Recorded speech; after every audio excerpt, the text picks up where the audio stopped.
ட்ரெண்ட்வுட்ஸ் மக்களுக்கு வணக்கம். இன்னைக்கு நம்மளோட ஷோல யாரை பத்தி பேச போறோம் அப்படின்னா நடிகை ராதிகாவை பத்தி தான் பேச போறோம். அவங்க பேசின ஒரு விஷயம் ரொம்ப வைரலா போய்கிட்டு இருக்கு. அதுக்கு முன்னாடி நடிகை ராதிகா 80களில் அறிமுகமானவங்க. இயக்குனர் பாரதி ராஜாவால அறிமுகப்படுத்தப்பட்டவங்க. இன்னைக்கு வரைக்கும் நிறைய ஹீரோயின்கள் இருக்காங்க. 80s டைமிங்கா இருக்கட்டும், 90s அண்ட் 2K இப்ப வரைக்கும் நிறைய ஹீரோயின்ஸ் இருக்காங்க. இருந்தாலும் போல்டான ஒரு ஹீரோயின் அந்த காலத்திலேயே அப்படின்னா அது வந்து நடிகை ராதிகா மட்டும்தான் அந்த பேருக்கு தகுதியானவங்களா இருந்தாங்க. ஸோ அவங்கள பார்த்து தான் அடுத்தடுத்து வரக்கூடிய நிறைய ஹீரோயின்ஸ்லாம் ரோல் மாடலா எடுத்துப்பாங்க. ஹீரோயின்னா இப்படிதான்ப்பா இருக்கணும். பொதுவா ஹீரோயின் அப்படின்னா வெள்ளையா இருக்கணும், ஒல்லியா இருக்கணும், ஹைட்டா இருக்கணும், அழகா இருக்கணும், இப்படியெல்லாம் சொல்லுவாங்க. ஆனா இது எல்லாத்தையும் மாற்றி இப்படி இருந்தாலும் ஒரு ஹீரோயினா நம்மளால வந்து தடம் பதிக்க முடியும் அப்படின்ற ஒரு விஷயத்தை நிலைநிறுத்தினவங்க தான் நடிகை ராதிகா. அவங்களோட நடிப்பு, நடனம் இது எல்லாமே தனித்துவம் வாய்ந்ததுதான். ராதிகாவை பிடிக்காதவங்க யாருமே இருக்க முடியாது. அவங்க ஆட்டிடியூட் அப்படின்ற ஒரு பேரும் இருக்கு. அந்த போல்ட்னஸ் தான் இவங்க ஆட்டிடியூட் அப்படின்னு சொல்லுவாங்க. எது எப்படி இருந்தாலும் பெண்ணுக்காக பல பேர் குரல் கொடுப்பாங்க. அதுல ராதிகாவும் ஒருத்தவங்க. அந்த அளவுக்கு பெண்களுக்காக நிறைய மோட்டிவேஷன் ஸ்பீச் எல்லாம் அவங்க கொடுத்திருக்காங்க. எப்பவுமே பெண்கள் தைரியமா இருக்கணும் அப்படின்லாம் வந்து சொல்லுவாங்க.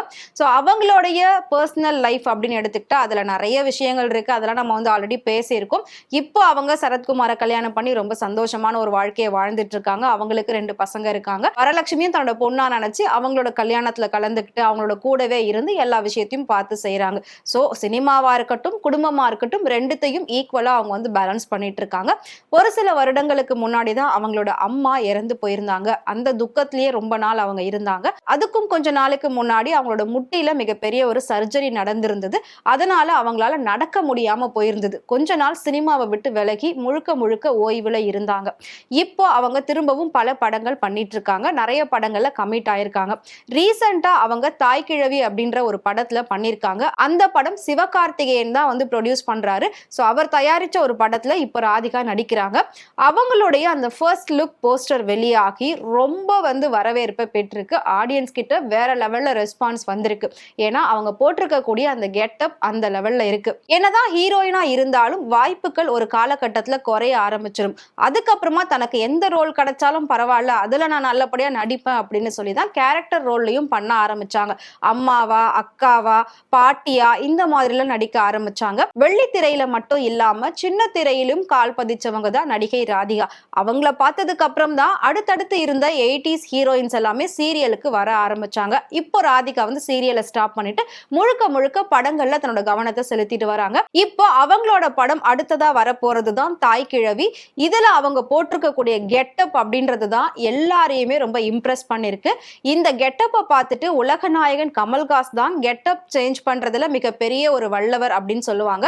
அவரே வந்து இவங்களோட கெட்டப்பை பார்த்துட்டு இவங்களுக்கு சூப்பரா இருக்கு அப்படின்னு சொல்லி மெசேஜ் எல்லாம் பண்ணியிருக்காங்க. இதையும் ராதிகா ஷேர் பண்ணியிருந்தாங்க.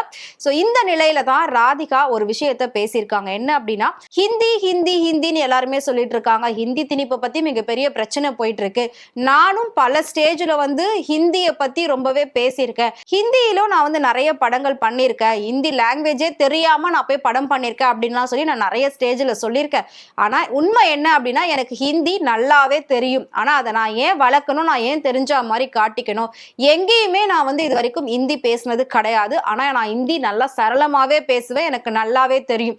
ஆனா எப்பவுமே நான் தெரியாத மாதிரி தான் காட்டிக்குவேன். ஏன்னா என்னோட மொழி தாய்மொழி, அதை மட்டும்தான் நான் உயர்த்தி பிடிப்பேனே தவிர மற்ற மொழிக்கு நான் எப்பவுமே முக்கியத்துவம் கொடுத்து பேசவே மாட்டேன் அப்படின்ற மாதிரி சொல்லியிருக்காங்க. அது மட்டும் இல்லாம தன்னோட ஆரம்ப காலகட்டத்துல கட்சி அப்படின்னா முதல் அவங்க திமுகல தான் இருந்தாங்க. கலைஞர் கூட நிறைய பயணங்கள் அவங்க செஞ்சிருக்காங்க கட்சியில. அப்படி இருக்கிறப்போ கலைஞர் எப்பவுமே தமிழுக்காக எவ்வளவு பாடுபடுவாரு, தமிழை உயர்த்துறதுக்காக எந்த அளவுக்கு அவர் போராடுவாரு அப்படின்றது எனக்கு நல்லாவே தெரியும். நான் வந்து அவர் கூடவே இருந்து பார்த்திருக்கேன். அதுல இருந்தே நான் வந்து ஹிந்தின்ற ஒரு விஷயத்தை எனக்கு தெரிஞ்சாலும் எனக்குள்ளவே நான் அதை புதைக்க ஆரம்பிச்சுட்டேன், மறைக்க ஆரம்பிச்சுட்டேன். அதனால எனக்கு ஹிந்தி நல்லாவே தெரியும். இதுக்கு முன்னாடி விஜய் சேதுபதி கூட சேர்ந்து நான் வந்து ஒரு ஸ்டேஜ்ல பேசியிருப்பேன். ஹிந்தியே தெரியாதுன்னு சொல்லியிருப்பேன். நிறைய இடத்துல நான் ஹிந்தியே தெரியாதுன்ற மாதிரி தான் பேசியிருப்பேன். ஆனா எனக்கு ஹிந்தி நல்லாவே தெரியும்.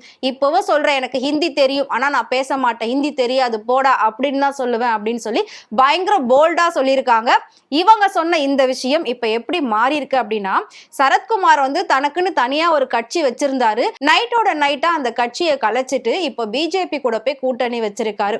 சோ ஸோ இப்படி இருக்கிற பட்சத்துல ஹிந்தி திணிப்பு அப்படிங்கிறது சென்ட்ரல் கவர்மெண்ட் வந்து தமிழ்நாட்டுக்கு கொடுத்துட்டு இருக்கக்கூடிய மிகப்பெரிய ஒரு பிரச்சனை. ஆனா இப்ப ராதிகா இப்படி பேசியிருக்கிறது ஒரு மிகப்பெரிய ஒரு சர்ச்சையை ஏற்படுத்தியிருக்கு.